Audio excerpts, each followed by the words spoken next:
What is going on, beautiful people? Welcome to another episode of the Narcissists Code. I am your favorite narcissist, Mr. Lee Hammock, aka Mental Healness from TikTok, Mental Healness from Instagram, Mental Healness from Twitter now too. If this is your first time tuning in, I am a diagnosed narcissist. I have narcissistic personality disorder. It's my cross to bear. I've been in therapy for the last 4 years. If you wonder what type of therapy, psychotherapy. I've been in psychotherapy for 4 years. I'm in psychotherapy. I'm not a psychopath.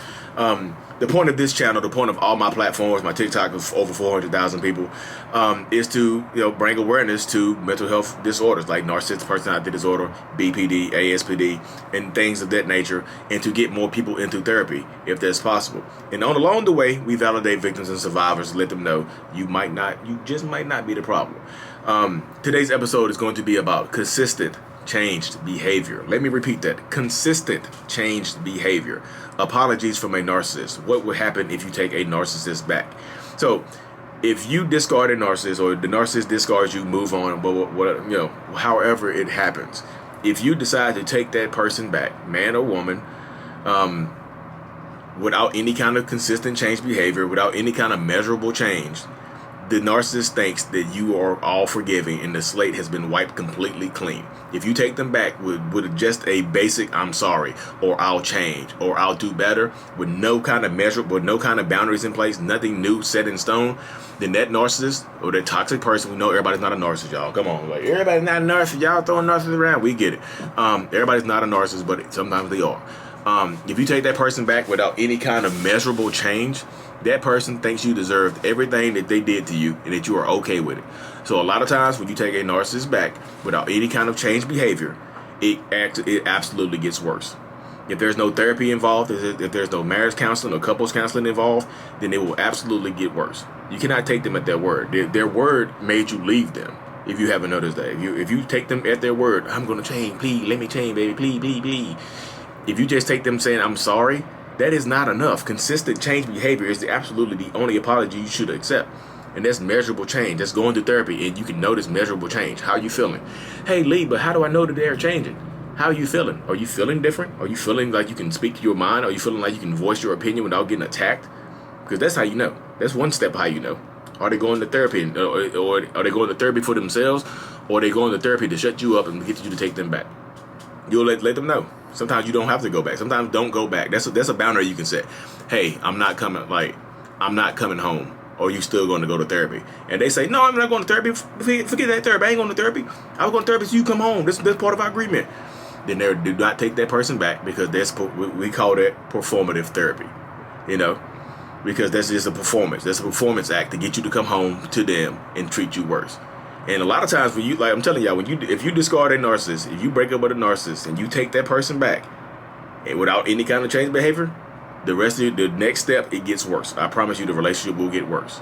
If you can't enforce boundaries and they respect your boundaries, it will get worse. If they're not going to therapy, after they promise you to go to therapy, it will get worse. I promise you. Because they want to punish you now. You broke my heart. You broke up with me. You discarded me. How big a narcissistic injury are you causing to a person when you break up with them? You know what I mean? When you discard them, you break up with them, you ghost them or something like that. How big of a narcissistic injury are you causing that person? And if they don't go to change, if that doesn't make them want to go change, and you take them back, I'm telling you, it will absolutely get 100,000% worse. And yeah, I know there's not a number. I know 100,000% is not a number. It's overkill. I'm a narcissist. Let me deal with it. But I'm telling you, it will 100% get worse, because they want to punish you for making them feel that way. A narcissist wants to punish you and make you hurt because you made them hurt. Everybody says narcissists can't feel. They can feel that. I guarantee you, ghost them. They can feel that. That's why they become obsessive. Because they become obsessive over you if you discard them, because they think they own you. A lot of times people say narcissists can't love. In the beginning of a relationship with a narcissist, the narcissist does think they love you. We think we are in love with you. That's why we try so hard to impress you. We try so hard to win you over. And we trying to do it fast too, because we don't want you to see the real us, because we don't think you will love the real us. So in the beginning of a relationship, I remember when I first met my wife, I was trying hard. I was driving 2.5 hours to go see her just to spend 30 minutes with her. I think I was doing that for no reason, just to manipulate her. Later on, like, got her, guys. I drove 2 hours, wasted my time, my money, and energy to manipulate her. Yes, no. I thought I was in love with her. I was love bombing. I was in love with her. I was trying to impress her. I was trying to get her. But then sometimes you shift that love shifts to ownership. They start treating you like a possession, and that's when they start stalking you because they feel like they own you. You can't discard. How you gonna discard me when I own you? And that's what the narcissistic mindset. They literally feel like they own you. I know y'all listening to this. You probably vibing to this right now. You're like, oh my goodness, it did feel like this person owned me. It did feel like they owned me because they started talking to me like, you belong to me. They probably sometimes they'll tell you that. Sometimes they'll open their mouth and say, you belong to me. They'll verbalize it. They won't even try to hide it no more. They will literally open their mouth and say, you belong to me. Literally. And, and sometimes y'all think it's cute. Y'all be like, oh, that's so cute. You know, that's cute. No, that's not cute. It seems cute. Break up with them. See how cute that is. Ghost them. See how cute that is when they try to find you. That's not cute. You know, we check with the next generation. We gotta raise them up to know that that's not cute. You belong to me. No, you what? Huh? They might as well put a dog collar on you if you belong to them. You might as well go and collar up, throw that collar on them. If you belong to them, go and put the dog collar on with your name and your initials on it. And you know, nowadays you can put the vaccine shot on there. I've been vaccinated April 15th, 2021. You know, put that on your collar too because you belong to them. When somebody says that to you, that's not cute. That is ownership. They feel like they own you. And that's what I said. If you take them back, it will 100% get worse, like without any kind of change behavior. Because let's face it, y'all. Everybody is not a narcissist. Everybody's not a full-blown narcissist like me. Everybody's not going to go to therapy. Everybody's not going to go to get help. Some people just have traits of narcissism, yeah. And some of those people can be helped, but sometimes you cannot be the one to help them. Sometimes it's not you. Sometimes I tell people this all the time. There's like I've told my significant other so many times that they are narcissists and they need help, and they won't listen to me. And they agree to. Sometimes they agree with you. They need help, but they won't listen to you. They won't go get help because it's you telling them that. Sometimes it's not the message; it's the messenger. The message is pure, but it's the messenger that's coming from that kind of dilutes the message. Like you don't know anything. After a narcissist that has been devaluing you for so long, they don't look at you as an equal no more. They look at you as lesser than. You know what I mean? So you present some good information to them. They just don't take it and listen to it because it's coming from you. You know, as terrible as that sounds, I know it sounds terrible. Like literally, that's how it goes in the narcissist mindset. I'm speaking from my own personal mindset. I know people going to attack me like you're an evil person. Bleep bleep bleep bleep. I get it. Then trust me. This is my redemption tour. I'm on my redemption tour right here. This is my whole Instagram, my whole TikTok, my whole YouTube is my redemption tour. But yeah, that's what people think. That's one of the questions I get so much. Like I'm telling y'all, it's like crazy how many times I get that question. Should I take them back? I'm like, if you're going to take them back, like I'm not here to break up relationships. I have to tell people this all the time. I'm not here to break up relationships and break up families and stuff like that. Y'all are doing that. You are doing it by treating your significant other terribly. So if you listen to this video, Lee Hammock is not trying to break your family up. If you are treating them person terribly, you are breaking your own family up, and they hear my videos and just decided there was a final straw because they knew. But yeah, that's not my fault. But it's like, so sometimes people, they just won't go get help. And like, if they don't get help, if they don't show you any kind of changes or any kind of behavior alterations or anything like that, then I'm going to just go ahead and flat out say that there's no hope for that person. Because I see, can they change without therapy? I would say no, because I don't think I would be where I am right now without therapy. I was probably still be out there. I mean, before I went to therapy, I joined some self-aware narcissist Facebook groups, and those helped me out a lot. But those helped guide me to therapy. Those groups were not enough because there were some good people in those groups living good lives, living healthy lives and stuff like that. Healthy from my perspective. I think these people are not in hiding. These people are living their lives.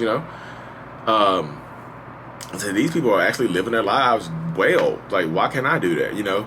But they guided me to therapy. I mean, like talking to I don't know their last name. I can say their first name. Like Manfred and Michelle and Rachel and all them. They were in there guiding me to therapy. I was just listening to them. I was like, okay, and Cecile, I think her name's Cecile. Yeah, they were guiding me to therapy. Guiding me on that path to therapy. Like, because they can help out the way they can. They can provide you their experience, but therapy that's just it, right, for me. So if they don't agree to go to some kind of therapy or to talk to somebody or join a Facebook group or something like that, or to listen to somebody else other than themselves, read and the Bible, like y'all know y'all will say this, like maybe if they go pray or they go to church. Now I love God. I believe in the Bible. I read the whole Bible last year, and God guided me to therapy too. I'm gonna say that God God guided me to therapy. Because like I said, if I wouldn't have went to therapy or anything like that, I would 100% wouldn't have been in the position I am in now, because like therapy has changed my existence, altered my existence and things like that, because it just has. It literally just has. But like y'all, if y'all stop taking them back with your sorry, y'all. I know I keep harping this, I keep saying this repeatedly. Stop taking these people back by them just crying and saying sorry. But I didn't know narcissists could cry. People say narcissists can't cry. A narcissist will cry, beg, plead, be on their hands and knees and look you right in your face and lie to you. Why? Like, yes, a narcissist can cry, but ask yourself, why are they crying? Are they crying because they hurt you, or are they crying because because they messed up and they're crying because they pity themselves? Why are they crying? Yeah, narcissists can cry. They're not crying because they hurt you. They're crying because they're probably crying because they got caught and things like that. You know, so guiding to therapy, you know, I would say is the only way to help a narcissist. Like, you have to guide. Sometimes you can't be the one to guide them, but like, they have to be some kind of consistent change behavior. You have to be able to communicate and talk. You have to be able to sit down and go over things with them. You have to be able to voice your opinion. If you don't think you can ever get to that point, then you better buckle up, because you're in for a ride. And don't let them guilt trip you into taking them back too. I've been talking to a few people, and they're just like, and the narcissist always says, you never loved me. And look, one of them had a narcissist, like, caught him on camera, caught him on a nanny cam, like, performing some sexual acts. And he said, oh, you were already out the door anyway. You're going to divorce me anyway. You never loved me. This is not the reason you're divorcing me. Like, what? Guilt trips. Don't give them the opportunity to guilt trip y'all. Don't, like, make your decision. Like, when I'm going off on a tangent here, but like, live your life, y'all. Like, stop accepting, because if you take them back without any kind of change behavior, I'm telling you, it's going to get worse. And don't bring up anything else either. If you bring up something from the past that they've done after you took them back, they're gonna throw it in your face. Like, why did you take me back then? If you didn't really forgive me. If you didn't forgive me, if you go keep bringing up the past, get over that. Why you take me back? You're not happy here, then you can leave. If you take them back without any kind of change behavior, I'm telling you, you cannot bring up the past again, because that's to be a weapon. That'd be weaponized against you. Now you throwing it out. Because is that not true? You did take them back without any kind of change behavior, so why are you bringing up the past? Is it not true? So they're gonna throw it at you right in your face. You know what I mean? So if they throw it at you in your face, then you gotta be prepared to buckle up and do it. You know what I mean? So that's what I'm saying. Like, if you change behavior is the only apology you should accept from a narcissist. Point blank, period, 100%. If they can't promise you, if they not even promising change behavior, they can't take action on the change behaviors, then then they're not gonna change.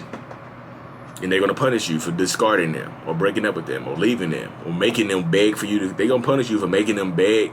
Like, if you discard a narcissist, you take them back and they have to beg and plead to get you back, they're going to punish you for making them beg and plead for getting you back. They're going to punish you for making them cry. They're going to punish you for invading their privacy and catching them cheating. They're going to punish you for all of that stuff. So without any kind of consistent change behavior, any kind of measurable change, like some therapy, some goal setting, some activity setting, something that you do together, some kind of communication workshops or something, you're in for a ride. I promise you, and it will 100% get worse. Some kind of consistent change behavior. But anyway, y'all, thank you all so much for tuning in. If you need a one-on-one, I'm available on the Zoom calls and things like that. But I really, truly appreciate every single one of y'all. I'm thankful for everybody, all the likes, follows, dislikes, whatever you got to do it. Thank you again. Peace out. Mental Healness is out.